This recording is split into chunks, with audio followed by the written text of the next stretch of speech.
When Anna and I were working on this story, going back into our memories, talking to relatives to support some of those memories, it really enriched our childhood that we remembered. And so I'm hoping today, after I finish my story and you go home with Anna and my story, that you'll look into your own childhood and bring forth some of those memories and tell them to others, because that's how our stories live on. The piercing cries of a child in pain, they are guaranteed to bring any parent running. And my screams did just that. My mother burst out the front door and rushed to my side. I was hopping on one bare foot, holding up the other one, its instep already red and swelling. "What happened?" she demanded. "What happened?" "A bee," I wailed. "A bee stung me. I don't want to go." It was a July morning in 1950. I was 7 years old, and where I didn't want to go was on a trip that afternoon to visit my grandpa and grandma Boyd. They lived in Winnipeg, but they had a cottage on an island they owned in Manaki. Now, Manaki is just over the border in Ontario. And it was going to be 3 days on the train, and I was going to be staying a month. I did not know Grandpa and Grandma Boyd. They were just two old people looking back at me from a photograph. And I wasn't sure I liked them, because my mother didn't seem to like them very much. Now, there were lots of reasons we didn't have a warm relationship with our grandparents. Distance, for one. I mean, Winnipeg was 1,000 miles away. And another reason was my father had been killed in the war. So there was nobody in our house to talk about those grandparents. And the third reason was we had gone to live with them in 1945 after my father had been killed. And there had been an incident that cooled things. According to my mother, it was difficult living in my grandparents' home. They had immigrated from Scotland, and they had brought with them some very firm ideas, Calvinistic ideas. It was black or white, it seemed. There were rules for getting up, rules for going to bed, rules for going for groceries, for church. Rules, rules, rules. Mealtimes were the most difficult for my mother. She had grown up in a farm family of 12. Oh, mealtimes were raucous affairs. Oh, there was laughter, there were arguments, there was plenty of food, even in the Depression. But at my grandparents' house, mealtimes were somber affairs.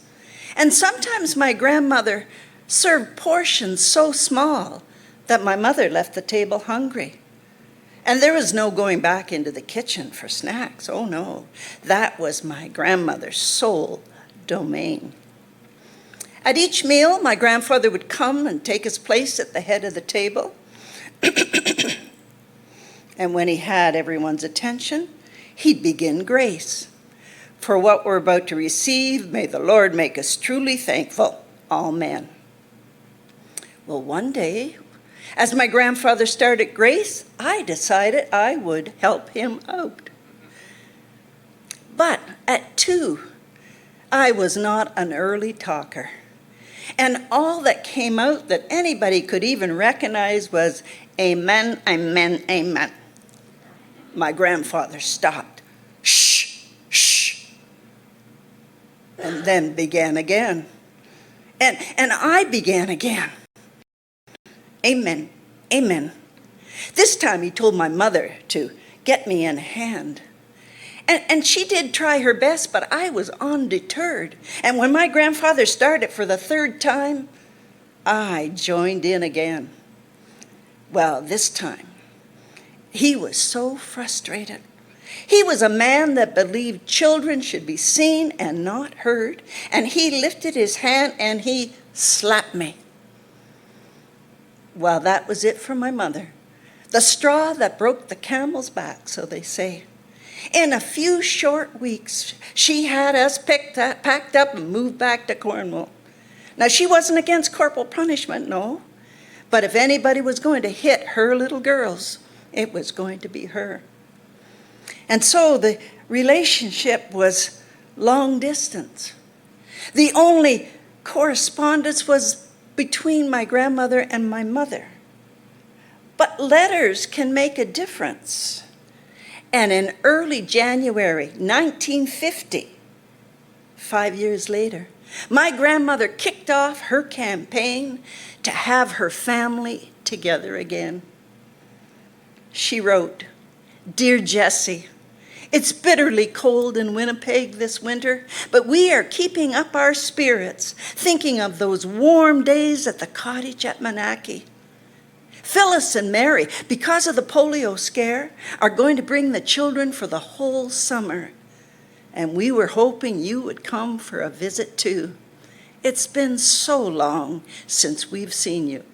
Love, Mother Boyd." The letters came frequently after that. Each one a little bit different, but each one containing my grandmother's plea to have her clan together again. She even invoked my father's name. Victor, she said, had loved the island, and she was so sure that he would have wanted his two girls to experience it. Well, under this intense pressure and wanting to do the right thing, my mother finally agreed to the visit. On the weeks and days leading up to our departure, the tension in our house went up, up, up. I often heard my mother on the phone to her favorite sister. "Oh, Clara, tell me I'm doing the right thing. I am just so worried about this visit." And then on the day of our departure, the tension could have been cut with a knife. All I heard that morning was, "June, stop asking me questions. June, get out of the way, I'm trying to pack. And then, for God's sakes, June, go outside. Don't get dirty, we're leaving soon." I stomped outside, plunked myself down on the porch steps, really mad that my sister still got to stay with my mother. My mind was whirling with questions. Would my grandpa and grandma Boyd like me now? How many Boyd cousins did I have? But the biggest question, the one that was exploding in my head, was this one. Why was my mother not coming on the trip with us? Why was it just my older sister and myself? I was thinking about going back into the house and asking that question again when a buzzing sound, bzzz, caught my attention. I looked down, and there was a bee with its head shoved in the sweet clover. I stared at that bee, and then, as if in a dream state, I took off my new patent leather Mary Jane shoes, my frilly socks, and I crept up behind that bee. I raised my right foot, and I stomped. I knew it was going to hurt, but I needed my mother's attention. I needed my questions answered. As my mother guided me into the house, she kept asking me, "Why are your shoes and socks off?" And I kept saying, "Why aren't you coming with us?" In the kitchen, as she put ice on my foot, she tried to explain. As the sole provider for our family, she had a business to run. She couldn't come with us. Of course my grandparents would like me now, and my older sister would be there with me. I was just going to be fine. Well, those answers did not satisfy me. And I know what you're thinking. What parent today would allow a 10-year-old and a 7-year-old to take a 3-day journey? But times were different then. And you know, I think my mother just might have needed a break. So that afternoon, I found myself standing on the train platform, clinging to my mother's hand. Then I heard the whistle of the train, and I peered down the track.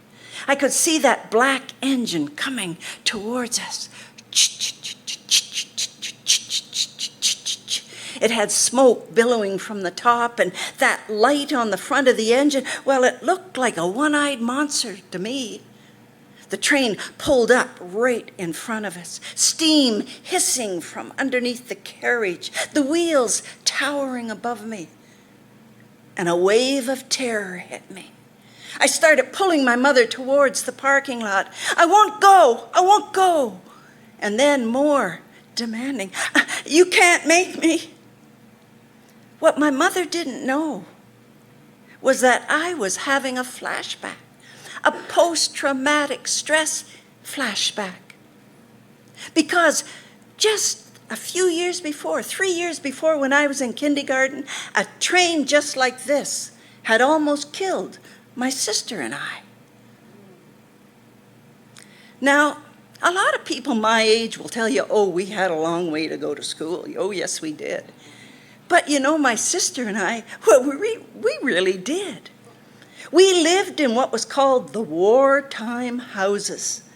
This was a community built for returning soldiers. There was no room in the city, so they built it outside the city limits. My sister and I, going to school, had to get outside this community. We had to walk across 4 sets of railway tracks and then catch the bus at the city limits.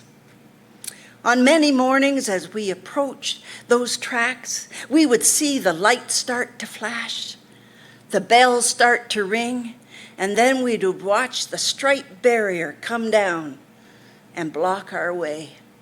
Now, this always made us nervous, because often by the time the train had gone by and the barrier had gone up, we would see our bus pulling away from the stop, and we would know we might be late for school if another bus didn't come soon.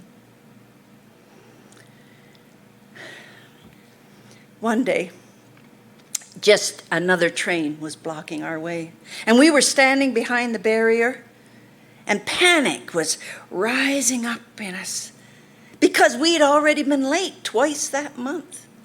My sister's teacher had reprimanded her. "If you can't get to school on time, you're going to go to the principal." Now I ask you, was there ever a scarier place in the days of the strap than the principal's office? I mean, who knew what fate awaited you there? My friend Billy told me his older brother had gotten the strap.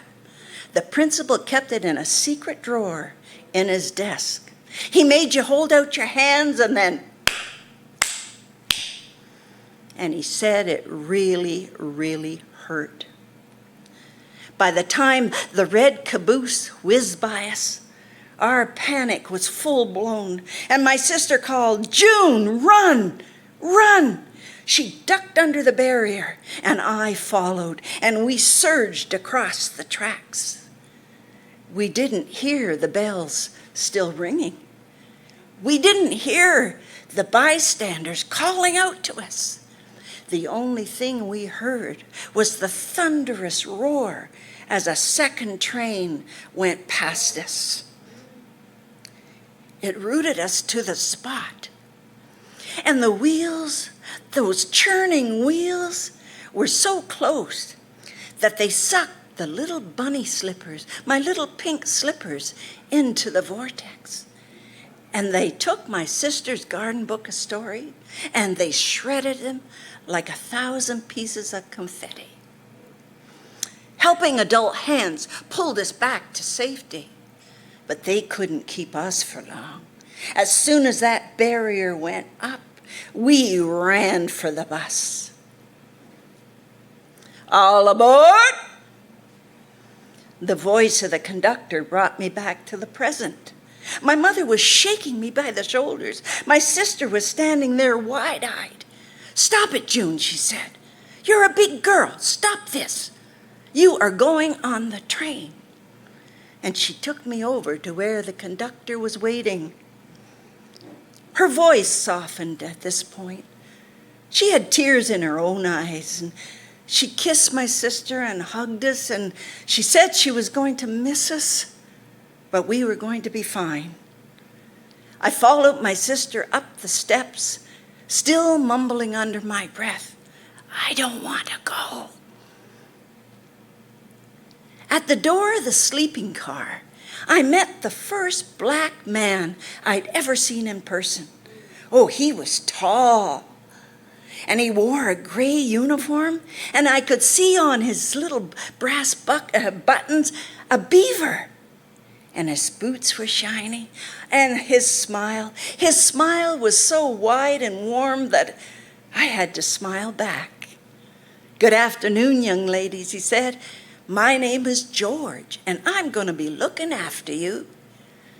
Well, George was as good as his word. He did look after us. He made sure we knew where the bathroom was. We got to the dining room at the right time for every meal, and we were mesmerized by how he made up our berth at night. Our bed seemed to come out of the ceiling like magic, and then he'd push 2 seats and make another berth below.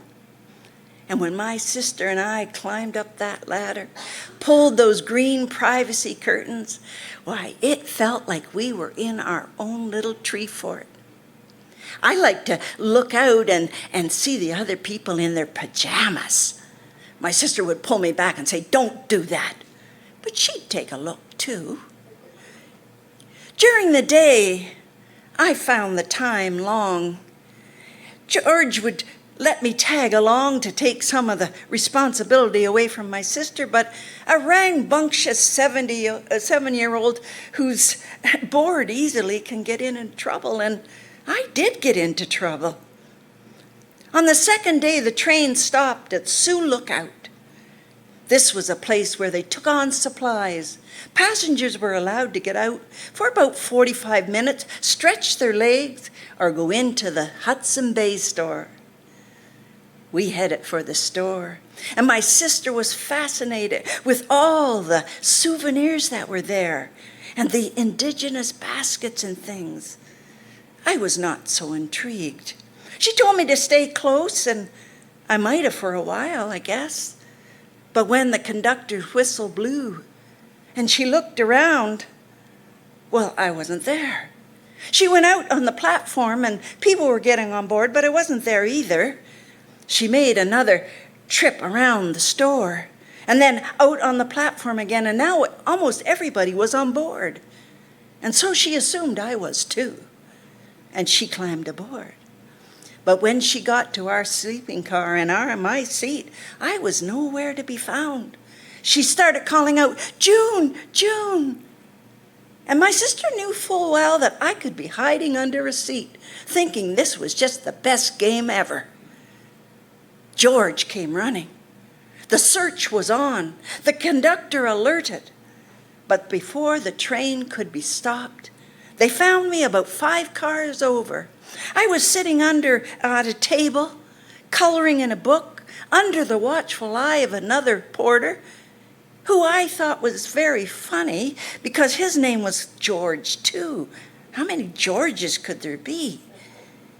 Now, my sister told me just recently that when she found me there, she had 2 emotions wash over her. One was relief. She wouldn't have to tell my mother she'd lost me. And the second one was embarrassment. Embarrassment for our family. Because there I was at 7, coloring outside the lines and coloring a pig purple. Was there anybody in the world that did not know a pig was pink? The next morning, very early, the sun was barely up. When the train started to slow down, we were approaching Monaco. We were standing in the passageway between the cars, rocking back and forth. The half-top part of the Dutch door was open, and the cold air was coming on our faces. George handed the ticket to a new conductor, a conductor that had gotten on at Sioux Lookout. He looked at the tickets and he frowned. "These tickets," he said, "say you're going on to Winnipeg." "No," my sister said, "we're getting off at Monaco." "It doesn't say that," he said. "No, Grandma will be waiting," my sister insisted. "Well," he said, I just can't let you off if your tickets say Winnipeg." Well, my poor sister, she'd carried all this responsibility for so many days. She just broke down and started crying. The conductor took pity on her. "Okay," he said, "if your grandmother is waiting on that platform, I'll let you girls off. But if she's not, you're going on to Winnipeg." Fortunately for us, there were 2 women waiting on the platform. My sister recognized my grandmother. The other woman we didn't know turned out to be our Aunt Phyllis.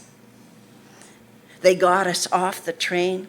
They bundled us into a boat at the dock, covered us with blankets, and with one rip of the cord, we were skimming across the lake, piercing the early morning fog.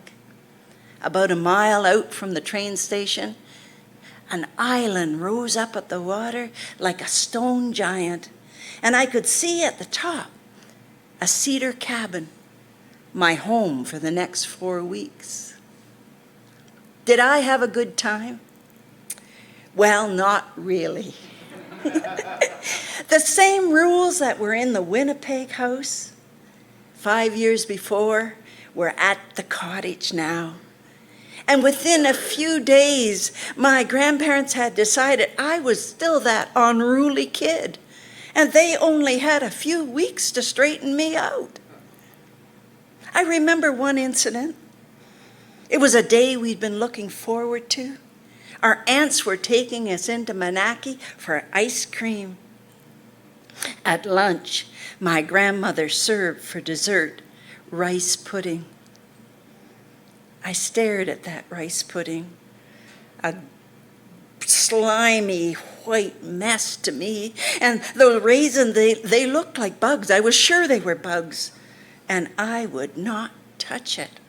My grandmother insisted, "Waste not, want not." I would not touch it. My punishment was that as when all the other kids went into Monaco, I sat at the table under my grandmother's watchful eye for the rest of the afternoon, staring at a rice pudding I never did eat.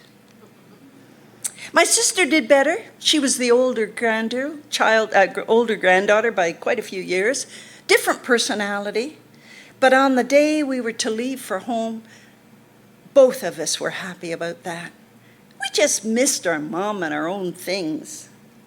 Now, I can't remember whether there was a George on the way home that looked after us. I can't remember that. But I do remember Toronto, because this is where we had our scariest experience. On the way home, we had to change trains in Toronto. And my mother had arranged for my Aunt Ines, a younger sister, to meet us at Union Station and make sure we got on the right train. We stood in that cavernous Union Station, the biggest place my sister and I had ever been in our lives. "Look for a tall woman," my sister said, "with dark hair. That's going to be Aunt Ines." People were flowing by. I looked. I didn't see any tall woman with black hair. And so we waited and waited. Now, I couldn't tell time really well at that age, but I could see the hands of the clock moving around. "Are we going to miss our train?" I asked my sister. She bit her lip. "Mummy said to stay right here until Aunt Ines came," she said. And so we waited and waited and waited. Finally, a policeman came up to us. "Are you young girls waiting for somebody?" he inquired. "Yes, our Aunt Ines," we replied. "She's going to put us on the train." "What train is that?" "The train to Cornwall." "And where is your mother and father?" Our mother's waiting in Cornwall." He checked the schedule. Our train had left. "Come with me," he said. "We're going to go to my office and we're going to get this straightened out." In the office, he asked my sister a few more questions. What was our aunt's last name? My sister thought. She had just married, but she couldn't bring her last name to mind. Well, we had a phone number, didn't we? No, we didn't. But my sister, at 10, she was clever. And she remembered that my mother had an older brother. We hadn't seen him much, but she remembered he lived in Toronto. And his name was Errol Dangerfield. Well, in the 1950 white pages of the Toronto Directory, there was only one E. Dangerfield. And when they called, he was home. He came down to the station and got us, called my mother, took us home, and the next morning put us on the right train. When we pulled into the Cornwall station and saw out the window our mother and our other grandfather, it was such a relief. We rushed off the train into their arms and immediately broke out crying, sobbing, great sobbing.